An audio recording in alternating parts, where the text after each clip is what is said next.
പദദ്വയ പ്രഭാജാല പരാകൃത സരോരുഹ.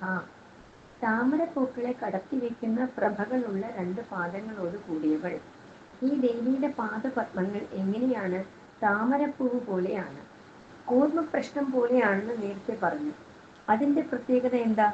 അതികഠിനമാണ് അത്. ഇവിടെ താമരപ്പൂക്കളോട് ഉപമിച്ചിരിക്കുന്നു. താമരപ്പൂക്കൾ അതിമൃദുവാണ്. അപ്പോൾ ദേവിയുടെ പാദപത്മങ്ങൾ കഠിനവുമാണ് മൃദുലവുമാണ്. ഡയമെട്രിക്കലി ഓപ്പോസിറ്റ് ആയിട്ടുള്ള രണ്ട് വസ്തുക്കളെ ഒരുമിച്ച് ചിന്തിക്കാനോ ധ്യാനിക്കാനോ ഉള്ള ഒരു അവസ്ഥ വരുമ്പോൾ മനസ്സ് നിശ്ചലമാകും. അപ്പോൾ ദേവി പാദസ്മരണ കൊണ്ട് നമ്മുടെ മനസ്സ് നിശ്ചലമാകും. മനസ്സ് നിശ്ചലമായത് എന്നാൽ മനസ്സിനതീതമായത്.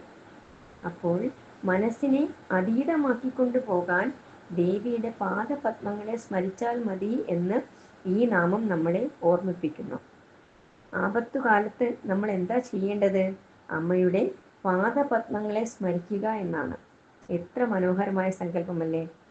ധ്യാന ശ്ലോകത്തിൽ ദേവി പാദങ്ങളെ ഇങ്ങനെ വർണ്ണിക്കുന്നു: രത്നഘടസ്ഥ രക്തചരണാം ധ്യായേത് പരാമംബികാം. ശിഞ്ചാനമണിമഞ്ജീര മണ്ഡിത ശ്രീപദാംബുജ. ആ ദേവി അവിടെ ഇരിക്കുകയാണ്. പതുക്കെ ഒന്നെണീറ്റ് ആ മൃദുലമായ കഠിനമായ പാദങ്ങൾ വെച്ച് ചലിക്കുകയാണ്, നമ്മുടെ അടുത്തേക്ക് വരികയാണ്. അപ്പോൾ എന്താ നമ്മൾ കേൾക്കുന്നത്? ദേവിയുടെ പാദങ്ങളിൽ അണിഞ്ഞിരിക്കുന്ന നൂപുരസ്വനങ്ങൾ, മൃദുവായ ശബ്ദം നമ്മൾ കേൾക്കുകയാണ്.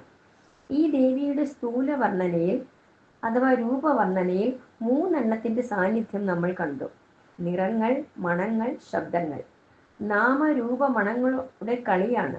അപ്പോൾ നാമരൂപം, നെയിംസ് ആൻഡ് ഫോംസ്, ഈ പ്രപഞ്ചമാണ്.